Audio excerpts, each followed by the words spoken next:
제4권 제1부 1. 그전 페테르부르크의 상류사회에서는 루만체프파, 프랑스인파, 마리아 페오도로브나파, 황태자파 등 여러 무리가 얽힌 복잡한 싸움이 언제나처럼 윙윙거리는 궁정 수벌의 소음에 파묻혀 그 어느 때보다 격앙되어 진행되고 있었다. 그러나 삶의 허상과 그림자에만 신경 쓰는 조용하고 화려한 페테르부르크의 삶은 예전처럼 지속되었다. 삶이 이렇게 흘러갔기 때문에 러시아 민중이 처한 공공한 상황과 위험을 인식하기 위해서는 보다 많이 노력해야 했다. 예전과 동일한 아련식과 무도회, 똑같은 프랑스 연극이 존재했고 궁정의 이해관계는 한결같았으며 공무에 있어서는 여전히 이해관계와 음모가 존재했다. 오직 최상류층에서만 현재 상황의 어려움을 경고하려고 애썼다. 이런 어려운 상황에서 두 황후가, 이 두 황후는 파벨 1세의 미망인이자 알렉산드로 1세의 어머니인 마리아 페오도로브나 황태후와 알렉산드로 1세의 아내 엘리자베트 알렉세예브나 황후, 이 두 사람을 말합니다. 이런 어려운 상황에서 두 황후가 서로 반대의 행동을 취하는 것을 두고 사람들은 귓속말로 쑥덕거렸다.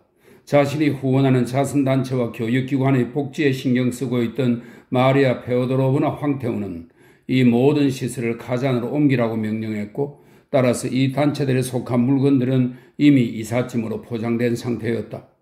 한편 엘리자베트 알렉세예브나 황후는 어떤 조치를 취하는 게 좋겠느냐는 질문에 그녀 특유의 러시아적 애국심을 보여주며 이것은 군주의 일인 까닭에 자신은 국가시설에 대한 그 어떤 지시도 내릴 수 없다고, 자신이 개인적으로 할 수 있는 일은 가장 마지막으로 페테르부르크를 떠나는 것이라고 대답했다.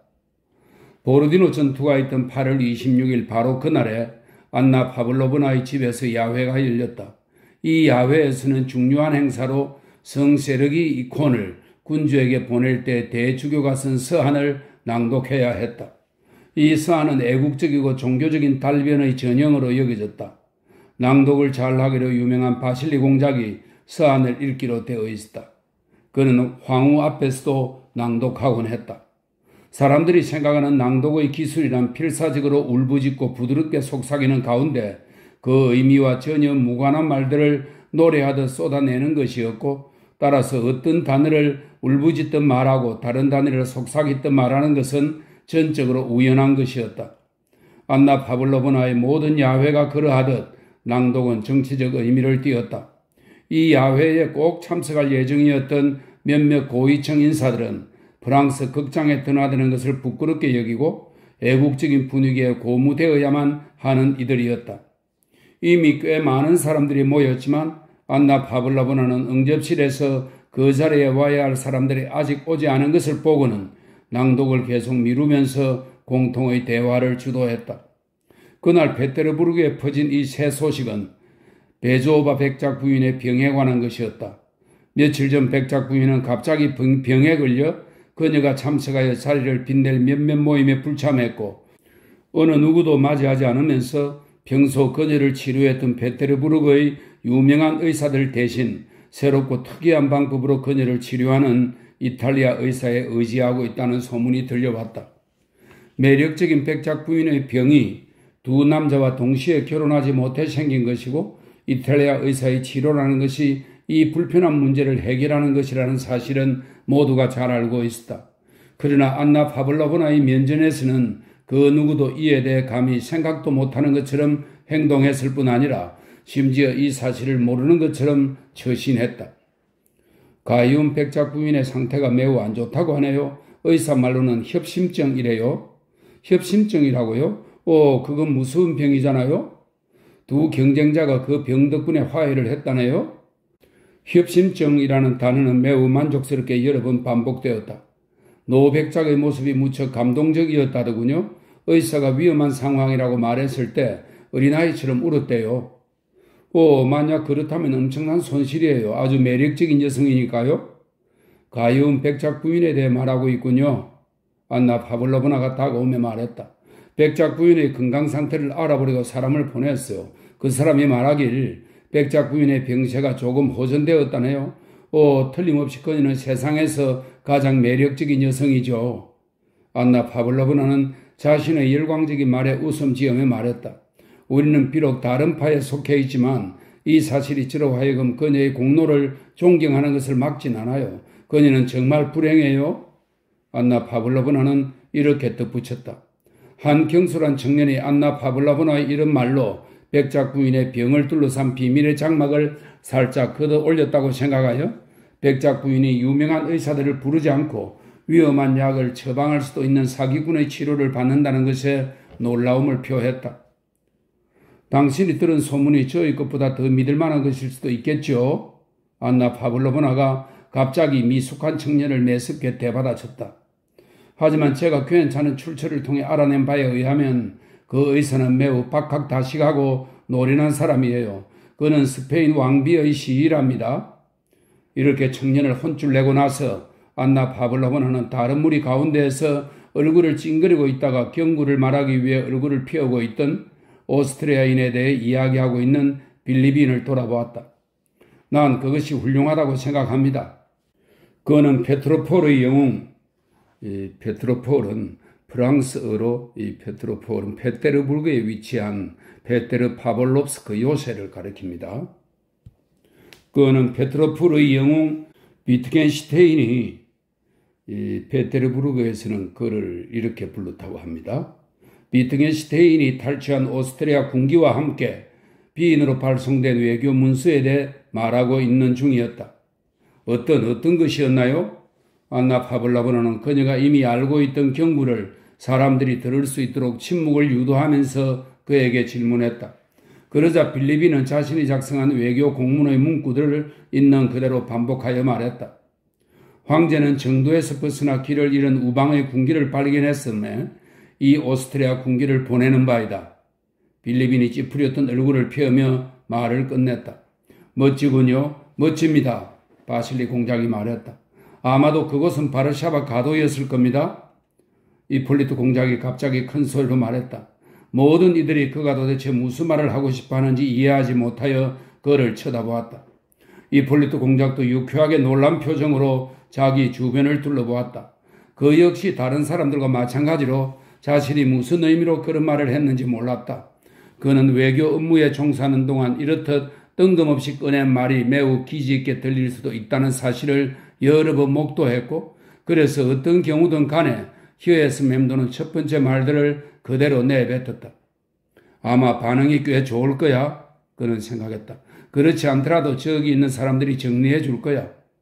실제로 불편한 정적이 내려앉는 동안 안나 파블로브나가 호소해보려 기다리던 애국심이 부족한 인물이 응접실에 들어왔다. 그녀는 미소 지으며 이폴리트에게 손가락으로 위협하고는 바실리 공작을 테이블로 초대하여 그에게 초 두 자루와 원고를 내밀어 가져다 놓고 낭독을 시작하길 요청했다. 다들 조용해졌다. 지극히 자비로우신 황제 폐하. 바실리 공작은 엄숙하게 선언하고 이에 누군가 반대의 말을 할 사람이 있는지 물어보듯이 청중을 둘러보았다. 하지만 아무도 말을 하지 않았다. 군주가 거주하는 도시 모스코바, 새 예루살렘이 열성적인 아들들을 꾀하는 어머니처럼 자신의 그리스도를 영접합니다. 그는 갑자기 자신의 라는 단어를 강조했다. 그리고 피어오르는 안개를 통해 당신의 주권의 빛나는 영광을 예견하며 환희에 차 노래합니다. 호산나, 곧 오실 복되신 이여. 바실리 공작은 울먹이는 목소리로 마지막 문구를 낭독했다. 빌리빈은 자신의 손톱을 주의 깊게 바라보았고 많은 사람들이 마치 그들이 무슨 잘못을 했는지 물어보는 것처럼 두려워하고 있었다. 안나 파블로브나는 성찬식 전에 기도를 암송하는 노파처럼 벌써 다음 구절을 조그만 목소리로 반복하고 있었다. 건방지고 불손한 골리앗이. 그녀가 중얼거렸다. 바실리 공작이 낭독을 이어갔다. 건방지고 불손한 골리앗이 프랑스 국경으로부터 러시아 영토에 살인적인 공포를 몰고 오게 내버려 두십시오. 온화한 신앙, 즉 러시아 다윗의 돌팔매가 피에 굶주린 오만한 자의 머리를 순식간에 맞춰 무너뜨릴 것입니다. 그 옛날 우리 조국의 안녕을 열망하던 성세력의 이콘이 황제 폐하께 도달할 것입니다. 제 약해진 기력이 지극히 자유로우신 폐하의 얼굴을 뵙는 기쁨을 누리지 못하게 하니 그저 비통할 따름입니다. 전능하신 하나님께서 정의로운 족속을 크게 칭찬하시고 선한 자들 안에서 폐하의 소망을 이루어 주시기를 하늘에 대고 열심히 기도하는 바입니다. 이 얼마나 힘있는 말인가. 훌륭한 문장이야. 낭독자와 원고 작성자에 대한 찬사가 들려왔다. 이 연설에 고무된 안나 파블로브나의 손님들은 조국의 상황에 대해 오랫동안 이야기를 나누었고 조만간 벌어질 전투의 결과에 대해 다양한 예측을 제시했다. 두고 보세요. 안나 파블로브나가 말했다. 내일 폐하의 탄신일에 우리는 새로운 소식을 듣게 될 거예요. 예감이 좋아요. 2. 안나 파블로브나의 예감은 실제로 들어맞았다. 이튿날 군주 탄생일을 기념하는 궁정 내 기도회 때 볼콘스키 공작은 교회 밖으로 불려나가 쿠투조프 공작의 봉서를 받았다. 전투가 이튿날 쿠투조프 공작이 타다리노브에서 작성해 올린 보고였다. 쿠투조프는 러시아군이 단 한 걸음도 물러서지 않은 반면 프랑스군은 러시아보다 훨씬 더 많은 병력을 잃었고 자신은 최신 정보를 미처 수집할 수 없어 전장에서 급히 보고를 올린다고 썼다. 즉 이것은 승리를 의미했다. 사람들은 교회 밖으로 나가지 않고 곧장 창조주의 도우심과 승리에 대한 감사 기도를 드렸다. 안나 파블로브나의 예감은 적중했고 아침 내내 도시는 축제 분위기에 휩싸였다. 많은 사람들이 이미 승리한 것으로 생각했고 어떤 이들은 벌써부터 나폴레옹의 생포에 대해 그의 폐위와 프랑스의 새로운 수장 선출에 관해 이야기했다. 사건으로부터 멀리 떨어진 곳, 궁정 생활의 조건에서는 사건들이 그 전체성과 위력을 온전히 간직한 채 반영되기가 매우 어렵다. 전반적인 사건들은 저도 모르게 어떤 하나의 특정한 사건 주의로 결집한다.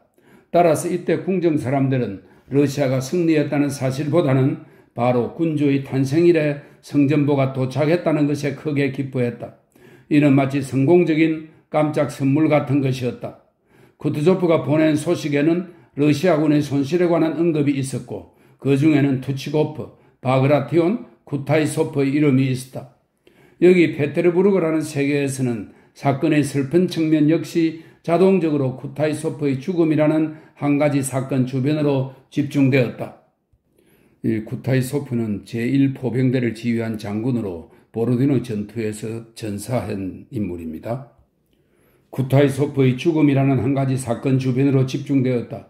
많은 이들이 알고 있었고 군주도 좋아했던 그는 젊고 재미있는 사람이었다. 이날 사람들은 만날 때마다 다음과 같이 말했다. 이 얼마나 놀라운 일이에요? 바로 기도의 때라니. 쿠타이소프를 잃다니 엄청난 손실이에요. 아, 정말 안타까워요. 내가 당신에게 쿠투조프에게 대해 뭐라고 했습니까? 바실리 공작은 예언자처럼 거만하게 말했다. 그 사람만이 나폴레옹을 이길 수 있다고 제가 늘 말했었죠. 그러나 다음날 군대로부터 소식이 오지 않자 사람들은 걱정에 휩싸였다. 궁정 신하들은 무슨 일이 일어나는지 알 수 없는 데에서 오는 군주가 처한 고통에 괴로워했다. 폐하의 사정은 어떨까? 궁정 신하들은 이렇게 말들 하면서 이미 전전날 그랬듯이 쿠투조프를 극찬하지 않았고 이제는 군주를 불안하게 만든다 하여 비난했다. 이날 바실리 공작은 자신의 보호 아래 있는 쿠투조프를 더 이상 자랑하지 않았고 이야기가 총사령관에까지 미치면 침묵을 지켰다. 이 외에도 이날 저녁 무렵에는 페테르부르크 주민들을 불안과 두려움 속으로 몰아넣으려는 듯 모든 것들이 하나로 결합되는 것 같았다. 무서운 소식이 하나 더 보태졌는데 바로 옐레나 베조바 백작 부인이 사람들이 그렇게도 즐겨 입에 올리던 그 끔찍한 병으로 급사했던 것이다. 큰 모임에서는 공식적으로 베조바 백작 부인이 무서운 협심증 발작으로 죽었다고 말했다. 그러나 가까운 사람들의 내밀한 모임에서는 스페인 왕비의 시위가 일정한 효과를 내기 위해 엘렌에게 어떤 약을 소량 처방했는데 노백작의 의심을 사고 남편, 그 불행하고 방탕한 피에르로부터 답장을 받지 못해 괴로워하던 엘렌이 갑자기 처방약을 대량으로 복용하여 도움의 손길이 도착하기도 전에 고통 속에서 죽었다고 상세히 이야기했다. 바실리 공작과 노백작이 이탈리아인을 처리하려 했지만 이탈리아인이 고인이 된 불행한 여인의 기록들을 보여주자 그를 즉시 풀어주었다고 말하는 사람들도 있었다. 전반적인 대화는 세 가지 슬픈 사건, 즉 전황에 대해 알지 못하는 군주, 쿠타이소프의 전사, 엘렌의 죽음 쪽에 집중되었다. 쿠투조프의 보고가 도착한 지 사흘째 되는 날, 한 지주가 모스크바에서 페테르부르크로 왔고 그래서 모스크바가 프랑스군에 의해 함락되었다는 소식이 도시 전체에 퍼졌다. 그것은 정말로 끔찍한 일이었다. 폐하의 상황은 어땠을까? 쿠투조프는 배신자였다. 바실리 공작은 딸이 죽어 조문을 받는 동안 자신이 예전에 참여했던 쿠투조프에 대한 말을 꺼냈는데 그가 너무 슬퍼한 나머지 예전에 한 말을 기억하지 못하는 것을 용서할 수 있었다. 그는 눈먼 방탕한 노인으로부터는 아무것도 기대할 수 없다고 말했다. 그런 사람에게 어떻게 러시아의 운명을 맡길 수 있었는지 저는 놀라울 따름입니다. 소식이 아직 비공식적인 것일 때는 의심을 해볼 수가 있었으나 다음 날 라스톱친 백작으로부터 다음과 같은 보고가 도착했다. 쿠투조프 공작의 부관이 저에게 편지를 가져왔는데 그 편지에는 공작은 라잔 가도까지 군대를 호위해줄 경찰관들을 요청했습니다. 그는 유감스럽지만 모스크바를 버리겠다고 말합니다. 폐하, 쿠투조프의 행동에 폐하의 제국과 수도의 운명이 달려 있습니다. 러시아의 위대함이 집중되고 폐하의 선조들이 묻힌 도시가 적에 의해 함락된 사실을 알면 러시아는 몸서리를 칠 것입니다. 저는 군대를 따라가겠습니다. 저는 모스크바 밖으로 모든 것을 실어냈고 제게 남은 거라곤 내 조국의 운명을 슬퍼하며 우는 것입니다. 보고를 받고 나서 군주는 다음과 같은 칙서와 함께 볼콘스키 공작을 쿠투조프에게 보냈다.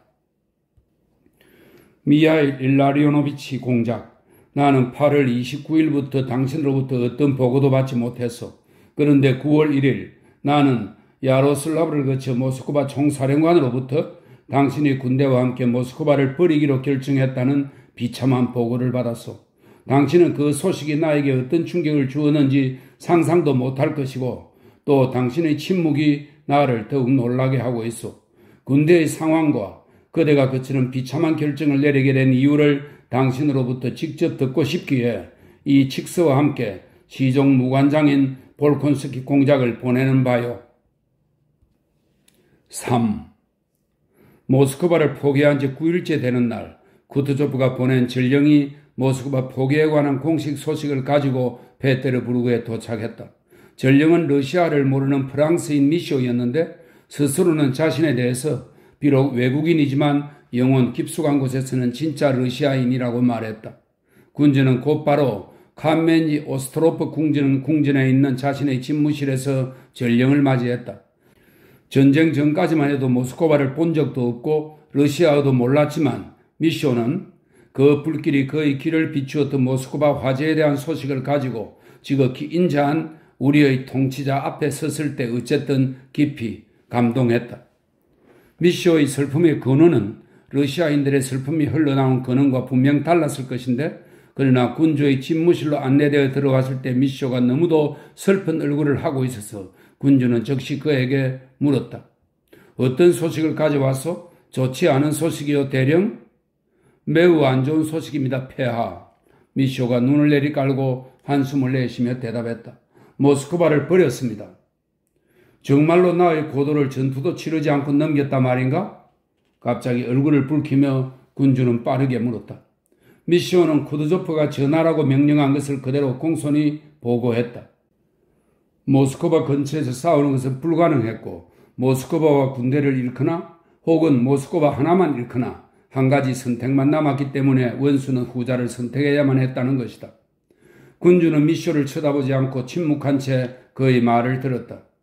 저기 도시로 들어왔소? 그가 물었다. 네, 폐하. 모스크바는 지금 잿더미가 되었을 것입니다. 제가 그곳을 떠날 때는 불길에 휩싸여 있었습니다. 미쇼는 확고하게 말했다. 그러나 군주의 얼굴을 흘낏 보고 자신이 저지른 짓에 공포를 느꼈다. 군주는 무겁게 그리고 가쁘게 숨을 몰아쉬었고 아랫입술이 부들부들 떨렸으며 아름다운 하늘색 눈은 순식간에 눈물로 젖어들었다. 하지만 그것은 잠시뿐이었다. 군주는 자신의 나약함을 책망하듯 갑자기 얼굴을 찌푸렸다. 그리고 고개를 들어 의연한 목소리로 미쇼를 향해 말했다. 대령, 지금 일어나고 있는 모든 사건으로 미루어 보건대 하나님께서는 우리에게 큰 희생을 요구하고 있어. 그가 말했다. 나는 그분의 뜻에 순종할 준비가 되어 있어. 그러나 말해주시오. 미쇼, 당신이 떠날 때 전투도 치르지 않고 나의 고도를 버린 군대는 어떠했소? 당신이 보았을 때 군대의 사기가 떨어진 것 같지는 않았소? 미쇼는 자신의 지극히 인자한 군주가 진정된 것을 보고 자기 역시 안정을 되찾았으나 솔직한 대답을 요구하는 군주의 직접적이고 본질적인 질문에 대해서는 미처 대답을 준비하지 못했다. 폐하, 진짜 군인으로서 제가 솔직히 말씀드리는 것을 허락해 주시겠습니까? 그는 시간을 벌기 위해 이렇게 말했다. 대령, 그것은 항상 내가 요구하는 것이오. 군주가 말했다. 아무것도 숨기지 마시오. 난 필히 모든 진실을 알기를 원하오. 폐하, 미쇼는 가볍고 공손한 말장난의 형태로 답변을 준비한 후 알아차리기 힘든 미묘한 웃음을 입가에 띠며 말했다. 폐하, 제가 군대를 떠날 때 지휘관으로부터 말단 병사에 이르기까지 한 사람도 빠짐없이 모두들 극도의 감당할 수 없는 두려움에 사로잡혀 있었습니다. 어찌 그렇단 말인가? 군주가 엄하게 눈을 찌푸리며 말을 가로막았다. 나의 러시아군은 실패 앞에서 사기가 떨어질 수가 결코 그렇지 않소. 미쇼는 자신의 말장난을 꺼내기 위해 이것만을 기다렸다. 폐하, 그는 정중하면서도 장난스러운 표정으로 말했다. 그들이 오직 두려워하는 것은 폐하께서 그 선한 영혼으로 평화조약을 체결하려고 결심하시지 않을까 하는 것입니다. 그들은 다시 싸우기를, 그리고 그들이 폐하께 얼마나 충성스러운지 자신의 목숨을 희생하여 보여주기를 열화와 같이 초조하게 원하고 있습니다. 러시아 국민의 정권대사가 말했다. 아, 군주는 안심이 되어 다정하게 반짝이는 눈빛으로 미쇼의 어깨를 치며 말했다. 대령, 그대가 나를 안심시켜 주었소. 군주는 고개를 떨구고 잠시 침묵했다. 자, 그럼 군대로 돌아가시오. 그는 몸을 고추 세우고 온화하면서 위풍당당한 몸짓으로 미쇼를 돌아보며 말했다. 우리 용사들에게 전하시오. 당신이 지나가는 곳에 있는 나의 모든 국민들에게 전하시오.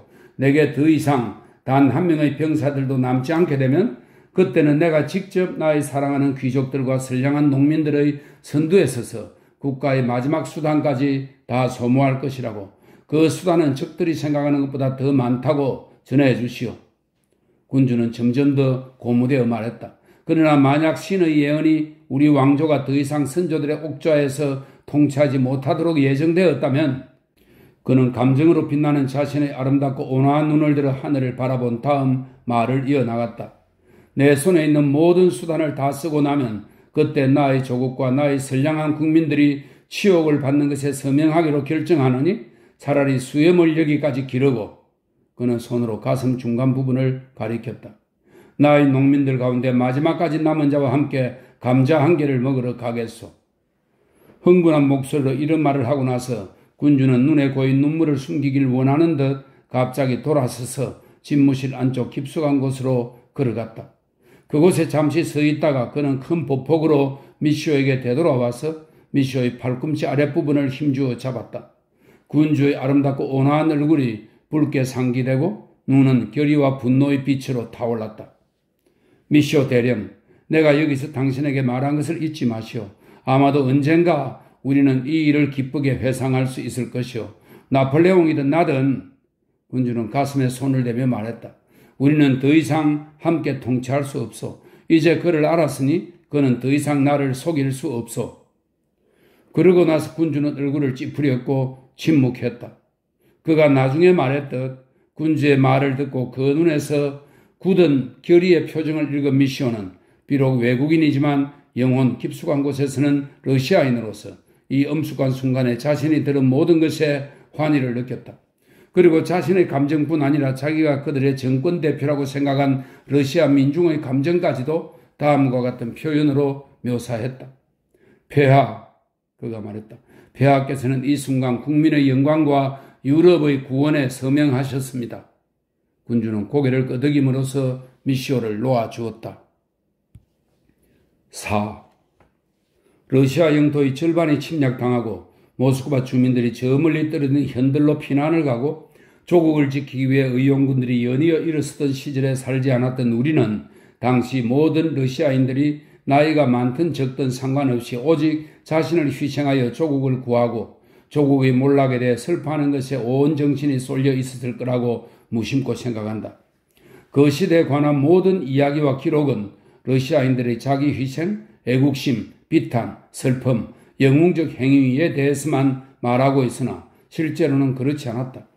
그렇게 보이는 이유는 우리가 다만 과거에서 그 시대 공통의 역사적 관심만 보느라 그 시절 사람들 각각의 개인적이고 인간적인 관심들을 보지 않기 때문이다.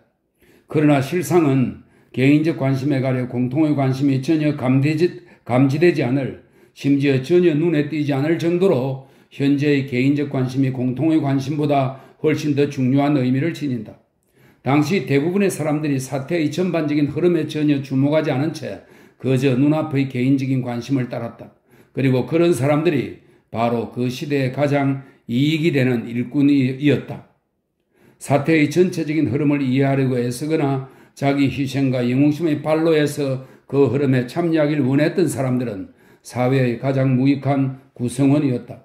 그들은 모든 것을 정반대로 보았고 그들이 도움을 주기 위해 한 모든 행동은 러시아 마을을 약탈한 피에르와 마모노프의 민병대처럼 귀부인들이 손수 만들었으나 결코 부상병들에게 사용된 적 없는 붕대용 거저처럼 쓸모없는 것이었음이 밝혀졌다. 똑똑한 척하고 감정을 표현하기를 좋아하는 이들조차 러시아의 현 상황을 논하였고 그 말에 위선이나 거짓, 누구의 탓도 아닌 일로 비난받는 사람들을 향한 무익한 질책과 악의의 흔적을 무심코 담았다. 역사적 사건들 가운데 가장 명백한 사건은 선악과를 따먹지 못하게 금지한 것이었다. 역사적 사건에서 어떤 역할을 하는 사람은 결코 자신의 이의를 이해하지 못한다. 만약 그 역할을 이해하려 한다면 그는 그 역할의 무익함에 크게 놀랄 것이다. 당시 러시아에서 일어난 사건은 그 사건에 깊이 관여할수록 더욱더 모호하게 느껴졌다. 베테르부르크와 모스크바에서 멀리 떨어진 여러 도시에서는 귀부인들과 민병대 제복을 입은 남자들이 러시아와 수도의 운명에 대해 비통해하며 자기 희생 등을 운운했다. 그러나 모스크바 너머로 퇴각한 군대 안에서 모스크바에 대해 말하거나 생각하는 사람은 별로 없었고 모스크바가 불타고 있는 모습을 보면서 프랑스군에 복수하겠다고 맹세하는 사람 역시 아무도 없었다. 그들이 생각한 것은 다음 분기 봉급, 다음 수경지, 종군 여자 상인, 마트리오시카 등이었다. 니콜라이 로스토프는 복무 중 우연히 전쟁이 일어나 자기를 희생하겠다는 목표 없이 조국을 지키는 일에 계속 깊이 참여하게 되었고 따라서 당시 러시아에서 벌어지는 일들을 절망도 아무런 추측도 없이 바라볼 수 있었다. 만약 누군가 러시아의 현 상태에 대해 어떻게 생각하느냐고 물었다면 그는 자신이 생각할 것은 아무것도 없고 그런 일을 위해서는 쿠트조프와 다른 사람들이 있으며 자기가 들은 바로는 연대마다 인원이 보충될 것이고 전쟁은 더 지속될 것이 틀림없고 현재 상황이라면 2년 후에 자신이 2개 연대를 맡는 것이 어려운 일은 아닐 거라고 말했을 것이다. 그는 어떻게 사태를 보았기에 자신이 사단을 정비하기 위해 보로네시로 출장 가야 한다는 소식을 듣고도 마지막 전투에 참가할 기회를 잃는 것에 낙담하지 않았을 뿐 아니라 오히려 크게 만족했는데 그는 이를 숨기지 않았고 동료들도 그를 이해해 주었다. 보로디노 전투가 벌어지기 며칠 전 니콜라이는 대금과 서류를 받았고 경기병들을 먼저 출발시킨 후에 자신은 역마차를 타고 보로네시로 떠났다. 그것을 경험한 사람, 즉 몇 달 동안 끊임없이 전투 분위기 속에서 군 생활을 한 사람만이 니콜라이가 느낀 즐거움을 이해할 수 있을 것이다. 사료 징발, 식량 운송, 병원 등의 명목으로 자신의 군대가 세력을 미치는 지역에서 벗어날 때 느낀 즐거움, 병사들, 지중차들, 막사들이 있었던 지저분한 흔적이 없는 농부와 안악들이 있는 시골, 지주의 저택들, 가축들이 풀을 뜯는 들판, 역장이 꾸벅꾸벅 졸고 있는 역사를 볼 때의 즐거움을 말이다. 그는 마치 이 모든 것을 처음 보았을 때와 같은 그런 기쁨을 느꼈다. 특히 오랫동안 그를 놀라게 하고 기쁘게 한 것은 구애하는 각각 10명의 장교들을 거느리지 않은 젊고 건강한 여자들, 지나가는 장교가 농담을 건네는 것에 기뻐하고 우쭐해하는 여자들이었다. 매우 즐거운 기분으로 그날 밤 니콜라이는 보로네시의 호텔에 도착하여 오랫동안 군대에서 누리지 못한 것들을 전부 주문했고 그 다음 날에는 아주 깔끔하게 면도를 하고 오랫동안 입지 않은 정복을 차려입은 뒤 마차를 타고 관청으로 출두했다. 민병대 지휘관은 문관 장군으로 자신의 군 계급과 관등에 흡족해 하는 듯 보이는 나이 든 사람이었다. 그것이 군인의 자질이라고 생각하면서 그는 화가 난 듯 니콜라이를 맞았고 마치 자기에게 그를 걸 권리가 있는 듯 마치 사태의 전반적인 흐름을 판단하는 듯 찬반 의사를 표현하며 의미심장하게 니콜라이에게 이것저것 질문했다. 니콜라이는 기분이 매우 유쾌했기 때문에 그런 모습이 재미있게만 여겨졌다. 니콜라이는 민병대 지휘관과 헤어져 현지사에게 갔다. 현지사는 작은 키의 생기 있는 남자로 매우 다정하고 소박했다. 그는 니콜라이에게 말을 구할 수 있는 종마장을 알려주었고 최상의 말들을 소유한 시내의 말 중개상인과 시내에서 20베르스타 떨어진 곳에 지주를 추천하며 모든 일에 협조할 것을 약속했다. 당신은 일리아 안드레에비치 백작의 아들이시죠? 제 아내가 당신 어머님과 매우 친했습니다. 목요일마다 우리 집에서 모임이 열립니다. 마침 오늘이 목요일이니 격식 차리지 말고 편하게 방문해 주시길 부탁드립니다. 그를 보내며 현지사는 말했다. 현지사와 헤어진 니콜라이는 바로 기병 특무상사와 함께 역마차를 잡아 타고 20베르스타 떨어진 지주의 종마장으로 향했다. 보르네시에 머무는 처음 얼마 동안 니콜라이에게는 모든 것이 즐겁고 수월했는데 사람이 그런 상황에 있으면 그렇듯이 모든 일이 순조롭게 처리되었다. 니콜라이가 찾아간 지주는 나이 많은 독신의 기병으로 마을 전문가 겸 사냥꾼이자 양탄자로 장식한 방, 100년 묵은 브랜디, 헝가리산 오래 묵은 포도주와 명마들을 소유한 사람이었다. 아주 짧은 대화를 나눈 후에 니콜라이는 그의 표현에 의하면 군마 조달의 견본으로 음선한 수말 17마리를 6,000 루블에 구매했다. 로스토프는 식사를 하고 헝가리산 포도주를 다소 많이 마시고 나서 이미 말을 놓게 된 지주와 여러 번 입맞춤을 한 후 현지사의 야외에 서둘러 가기 위해 계속 마부를 재촉하면서 매우 유쾌한 기분으로 울퉁불퉁 거친 도로를 질주하여 호텔로 돌아왔다. 니콜라이는 옷을 갈아입고 향수를 뿌리고 머리에 차가운 물을 끼얹은 뒤 아예 하지 않는 것보다는 늦더라도 하는 것이 낫다는 경고에 따라 약간 늦었지만 현지사의 집에 나타났다. 그것은 무도회가 아니었고 그래서 춤 순서가 있을 거라는 말도 없었다. 그러나 카테리나 페트로브나가 클라비코드로 왈츠와 스코틀랜드 무곡을 연주할 것이고 또한 춤을 추게 될 것이라는 걸 모두가 알고 있었기에 그 점을 고려하여 사람들은 무도회 차림으로 모였다. 1812년의 현 지방의 삶은 여느 때와 다름없었다. 다만 차이가 있다면 모스크바에서 부유한 가족들이 많이 온 덕분에 시내가 더욱 활기를 띈다는 점, 그리고 당시 러시아에서 일어나고 있던 모든 일들에서 눈에 띄었던 특별한 대범함, 즉 그곳의 생활에서도 될 대로 되려거나 어떻게 되든 상관없다는 투의 특별한 대범함이 현저하게 눈에 띄었는데 그것은 예전에는 날씨와 공통의 지인을 화제거리로 삼았다가 이제는 모스크바며 군대며 나폴레옹 등을 화제로 삼는 저속한 대화에서도 드러났다. 현지사의 집에 모인 사람들의 모임은 보로네시 최고의 상류층 모임이었다. 귀부인들이 매우 많았고 그 중에는 니콜라이가 아는 모스크바의 귀부인들도 몇 명 있었다. 그러나 게오르기 훈장을 받은 기병이자 군마 조달 담당 장교이며 선하고 예의 바른 로스토프 백작과 조금이라도 필적할 수 있는 남자는 단 한 명도 없었다. 남자들 가운데는 이탈리아인 포로가 한 명 있었는데 프랑스군 장교였다. 니콜라이는 그 포로가 참석한 덕분에 러시아의 영웅으로서 자신의 가치가 더욱 높아지는 것을 느꼈다. 그 포로는 마치 전리품 같았다. 니콜라이는 그렇게 느꼈고 사람들 역시 이탈리아인을 그렇게 보고 있는 것처럼 생각되어 그 장교를 품위 있고 조심스럽게 성심성의껏 대했다. 니콜라이가 경기병 제복 차림으로 주위에 향수와 술 냄새를 풍기며 들어가 아예 하지 않는 것보다는 늦더라도 하는 것이 낫다고 직접 말하고 또 그 말을 다른 사람들로부터 여러 번 듣는 얼마 안 되는 사이에 사람들이 그를 둘러쌌다. 모든 사람들의 시선이 그에게 향했고 그는 즉시 이 현에서 그가 있어야 할 적절한 위치, 오랜 결핍 후에 이제는 모든 사람들의 총애를 받는 꽤 만족스러운 상황의 유쾌한 위치로 들어섰음을 느꼈다. 그의 관심을 자랑스러워하는 하녀들이 역참과 주점과 지주의 양탄자 방에만 있는 게 아니었다. 니콜라이가 관심을 보여주기만을 초조하게 기다리는 셀 수 없을 정도로 많은 젊은 귀부인과 예쁜 아가씨들이 이곳 현지사의 야외에도 있었다. 니콜라이에게는 그렇게 여겨졌다. 귀부인과 아가씨들은 그에게 교태를 부렸고 노파들은 첫날부터 어떻게 이 젊은 남봉꾼 경기병을 결혼시켜 길들일 것인가를 생각하느라 바빴다.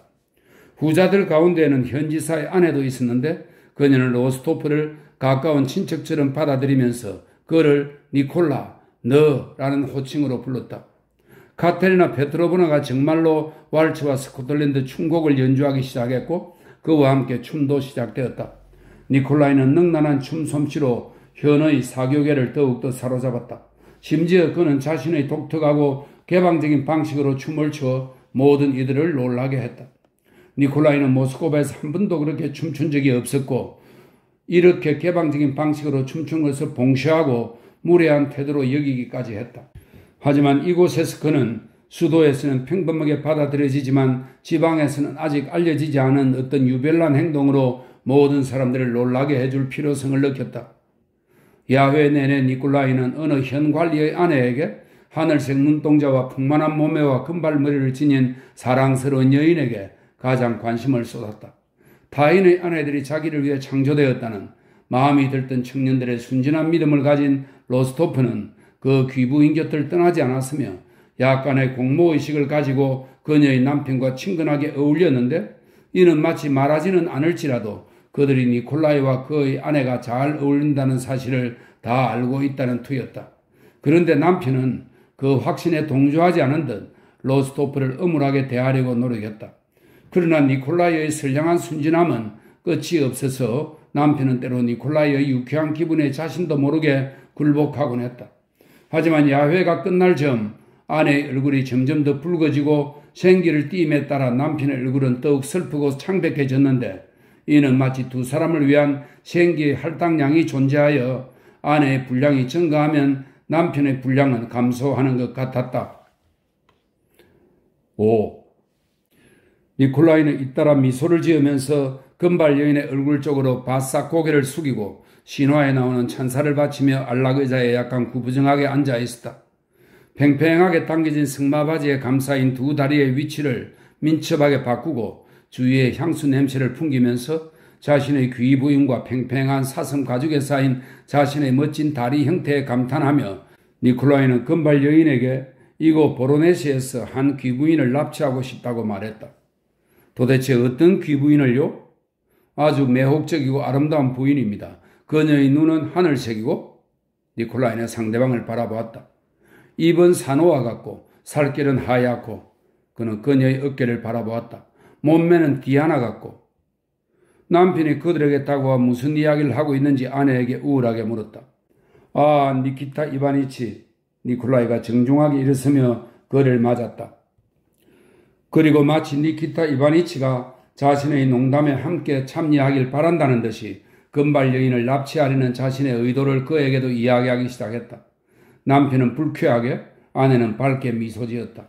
선량한 현지사 부인이 못마땅한 표정으로 그들에게 다가왔다. 안나 이그나티예브나가 널 만나고 싶어 한다, 니콜라. 그녀가 말했다. 그녀가 안나 이그나티예브나라고 말할 때의 목소리에서 로스토프는 즉각 그 여자가 매우 지체 높은 귀부인임을 알았다.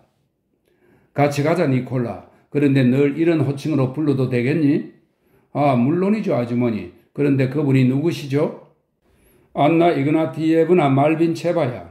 조카딸로부터 너가 그녀의 조카딸을 구했다는 이야기를 들었다고 하는구나. 짐작할 수 있니? 제가 구한 사람이 적지 않았어요. 니콜라이가 말했다.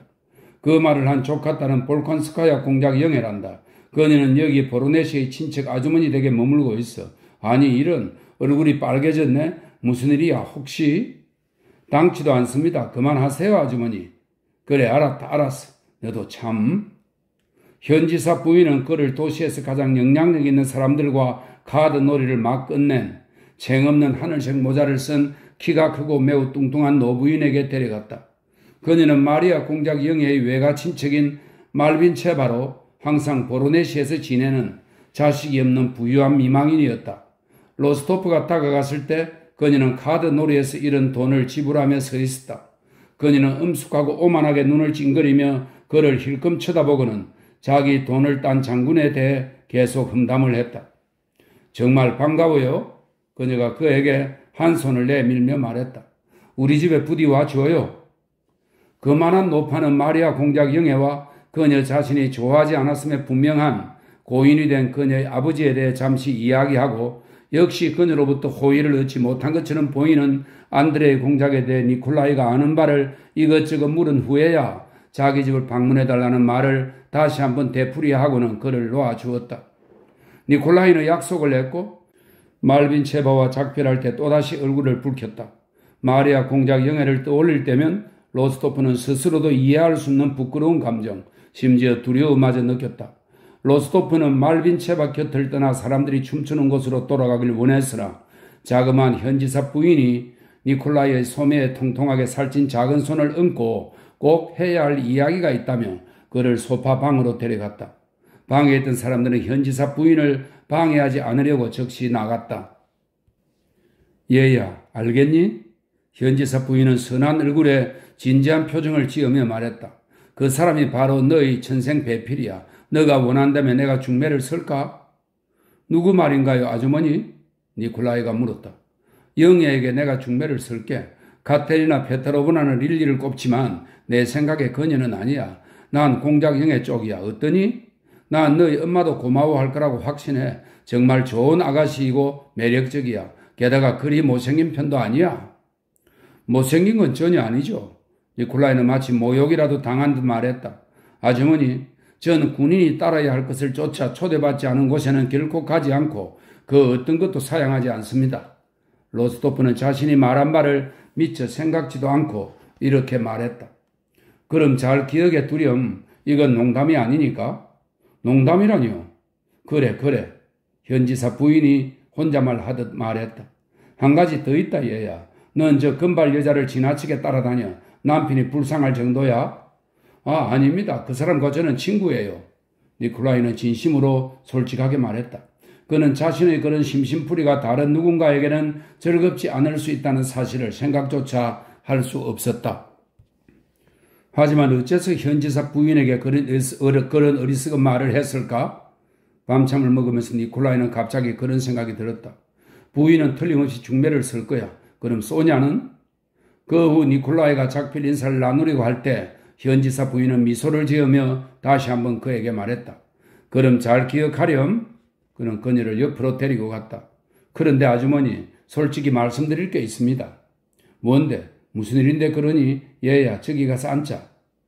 문득 니콜라이는 그의 남이나 마찬가지인 이 여자에게 어머니나 누이나 친구라며 말하지 않았을 속내를 전부 털어놓고 싶은 욕구를 느꼈다. 이후 그에게 매우 중요한 결과를 초래했던 그가 딱히 이유도 없고 무엇으로도 설명할 수 없는 이 고백의 충동을 회상했을 때는 이것이 그냥 어리석은 변덕 때문이었던 것처럼 느껴졌다. 그러나 이 솔직한 충동은 다른 사소한 사건들과 함께 그와 가족 모두에게 엄청난 결과를 불러일으켰다. 아주머니도 아실 거예요. 어머니는 오래전부터 저를 부유한 아가씨와 결혼시키고 싶어 하셨지만 저는 돈 때문에 결혼한다는 생각만 해도 혐오스럽습니다. 그래, 이해한다. 현지사 부인이 말했다. 하지만 볼콘스카야 공작 영애는 다릅니다. 아주머니가 솔직히 말씀드리자면 무엇보다도 전 그녀가 무척 마음에 들어요. 제 마음이 그녀에게 강하게 끌립니다. 그리고 그런 상황에서 그녀를 만난 이후 이상하게도 이건 운명이라는 생각이 자주 들었어요. 특히 이 점을 고려해 보세요. 어머니는 오래전부터 이것에 대해 생각하셨지만 그 전에 저는 그녀를 만난 적이 있습니다. 어찌된 일인지 계속 서로 만나지 못했죠. 그러다 나타샤가 그녀의 오빠와 약혼하면서 저는 그녀와의 결혼을 생각할 수도 없게 되었습니다. 나타샤의 결혼이 깨어지고 나서야만 그 후부터 저는 그녀를 만나야 했던 겁니다. 그런데 그 후 모든 일이 아시다시피 이렇게 된 거죠. 저는 이걸 아무에게도 말하지 않았고 앞으로도 말하지 않을 겁니다. 아주머니에게만 말하는 거예요. 현지사 부인은 고마움의 표시로 그의 팔꿈치를 힘주어 잡았다. 제 사촌 동생 소피를 아세요? 전 그녀를 사랑하고 있고 그녀와 약속했기 때문에 그녀와 결혼할 겁니다. 따라서 아주머니도 아시겠죠. 이게 말도 안 되는 얘기라는 걸요. 니콜라이는 얼굴을 붉히며 조리 없이 말했다. 얘야, 어떻게 그런 판단을 내릴 수가 있니? 소피에게는 아무것도 없잖아. 그리고 너도 말했듯이 너희 아버지는 재정 상태가 아주 나빠. 게다가 너희 어머니는 그건 너희 어머니를 죽이는 행위나 마찬가지야. 그리고 소피도 만약 그 아가씨에게 마음이라는 게 있다면 그녀의 인생은 어떻게 되겠니? 너희 어머니는 절망에 빠질 테고 재정은 파탄나고. 안 된다 얘야. 너와 소피는 그 점을 알아야 해. 니콜라이는 침묵했다. 그는 그런 결론을 듣게 되어 기뻤다. 아주머니, 어차피 그건 불가능해요. 그는 잠시 침묵했다가 한숨을 쉬며 말했다.